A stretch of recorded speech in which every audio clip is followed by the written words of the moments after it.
Olá, povo de Deus. Estou aqui no shopping mais uma vez, fazendo uma transmissão online e falando um pouco com vocês enquanto estou aguardando aqui. Eu tenho falado muito sobre andar com Deus. Eu creio que há umas 2 semanas ou 3 semanas atrás eu fiz uma live aqui no shopping. E naquela live eu não usei máscara. E a gente nunca sabe a situação desse vírus que anda por aí, como é que ele pode infectar. E a precaução nos coloca a usar a máscara. E quando nós usamos máscara,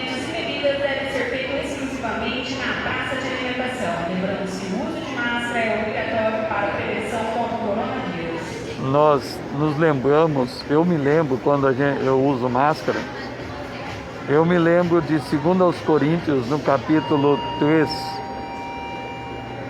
ali fala de Moisés.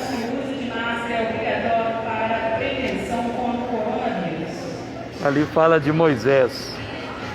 Moisés, quando ele desceu do monte, depois de 40 dias na presença do Senhor, e sempre que ele entrava na presença de Deus, o seu rosto brilhava.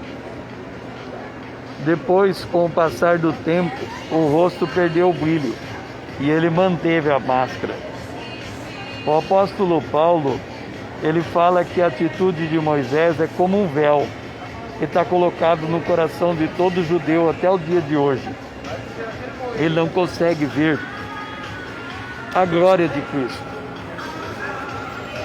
E nós que estamos vivendo nos dias atuais,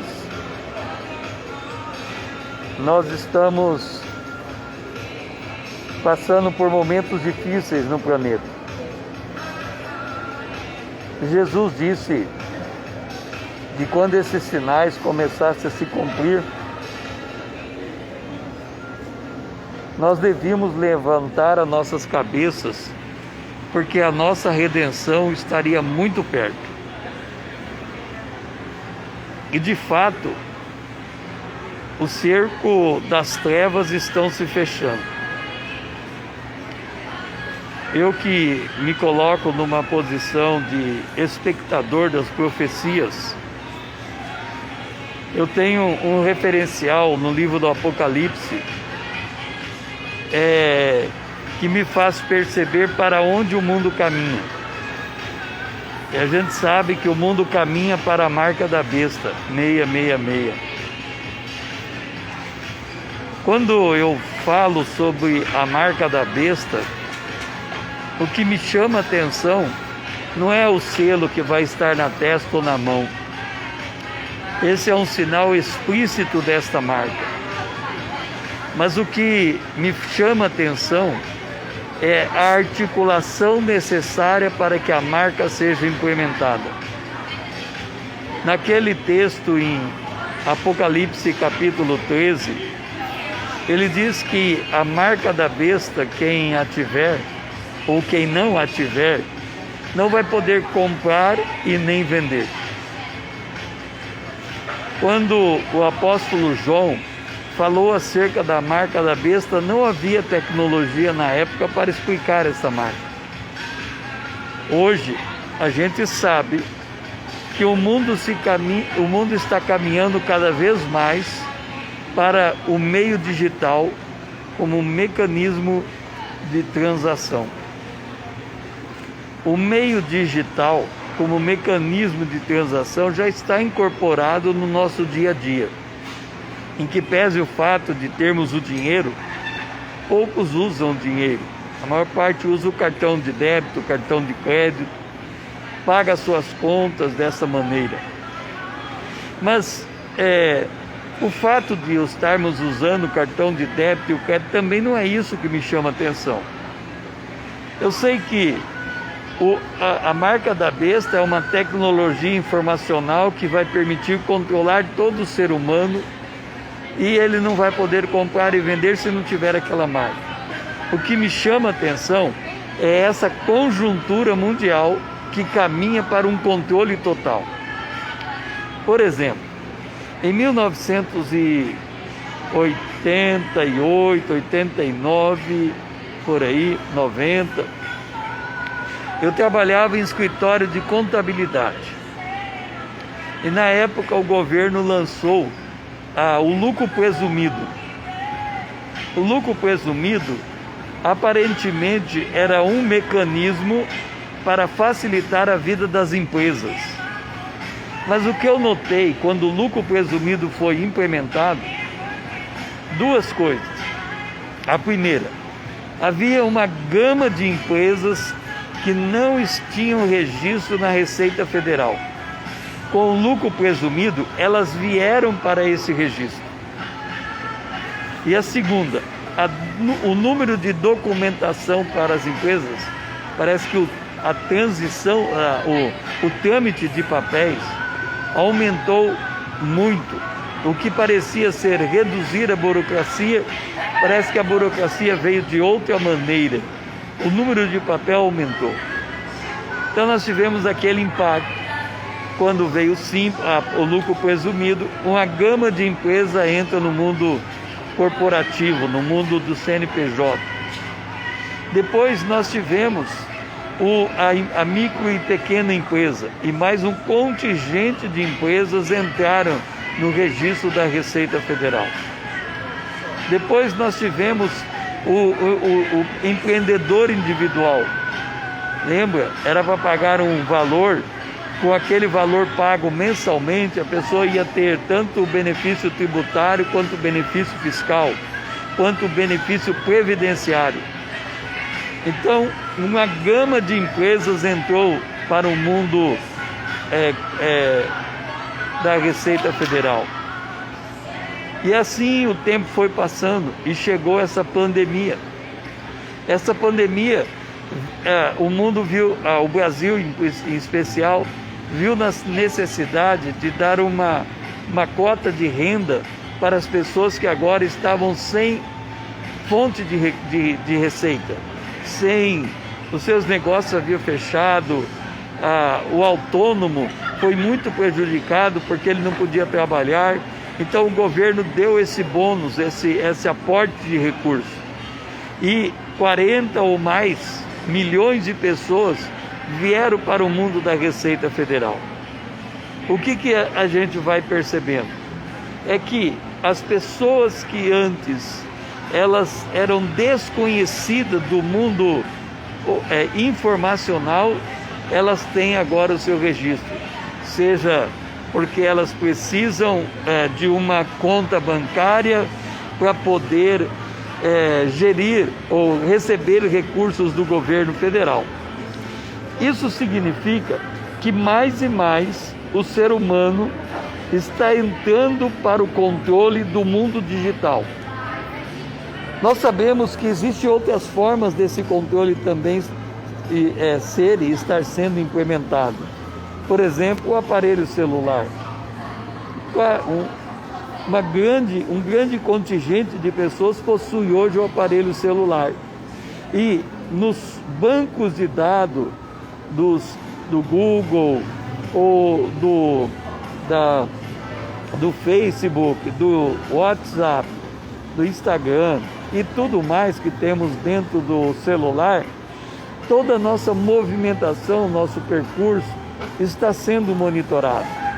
Quando você habilita a posição geográfica onde você está, é possível, dentro dos computadores, praticamente traçar a sua rota. Nós temos o Facebook, por exemplo, em que você coloca ali e localiza os seus amigos, os seus familiares. Então você se identifica com os seus amigos, se identifica com os seus familiares, e tudo isso está no banco de memória de alguma plataforma mundo afora. Hoje também está tornando cada vez mais frequente a utilização do reconhecimento facial. Então, quando a gente coloca uma foto no Face, por exemplo, no Facebook, você passa o mouse sobre uma pessoa, praticamente é informado quem é aquela pessoa da foto. E aquela que é desconhecida, ele sugestiona que você ponha o nome na pessoa.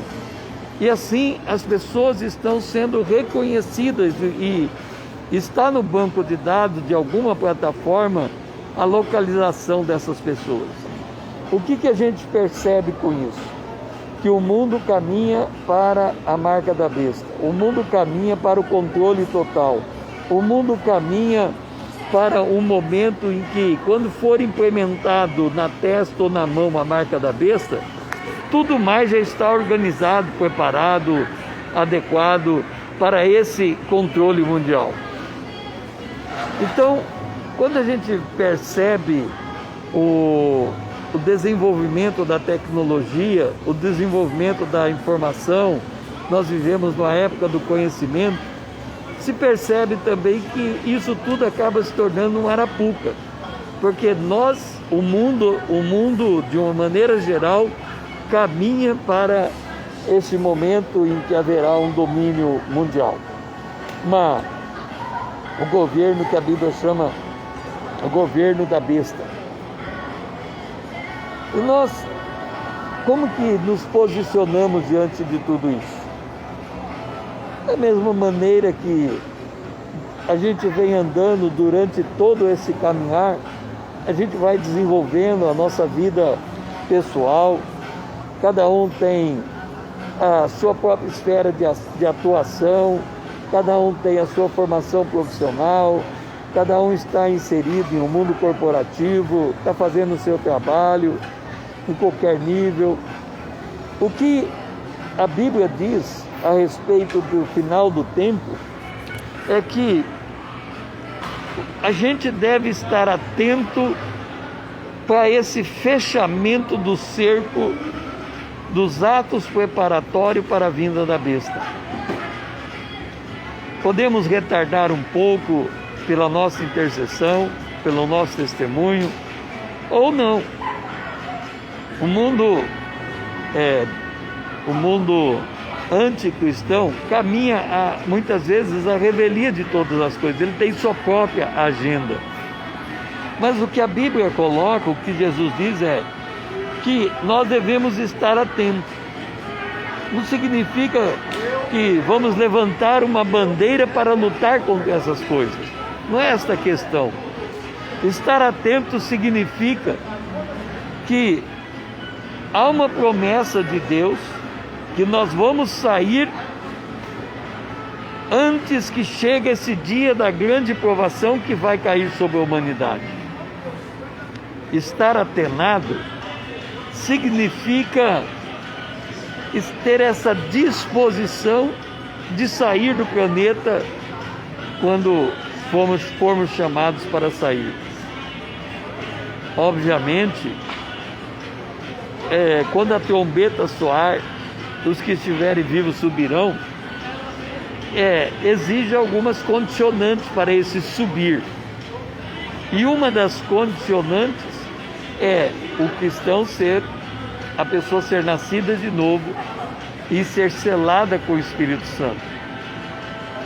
Então é uma época, quando diz vigiai, é uma época de nós nos perguntarmos se realmente nós passamos por uma experiência de novo nascimento.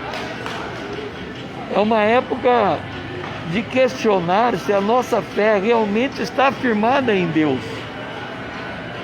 É uma época de nós nos questionarmos se realmente nós estamos compreendendo que o mundo jaz no maligno, que nós temos o Espírito de Deus, que há uma batalha espiritual pela alma do homem,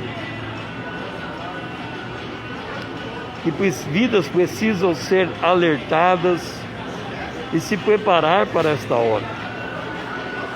Hoje, o que a gente percebe muitas vezes, e pode ser uma falsa impressão nossa, é um crescente secularismo.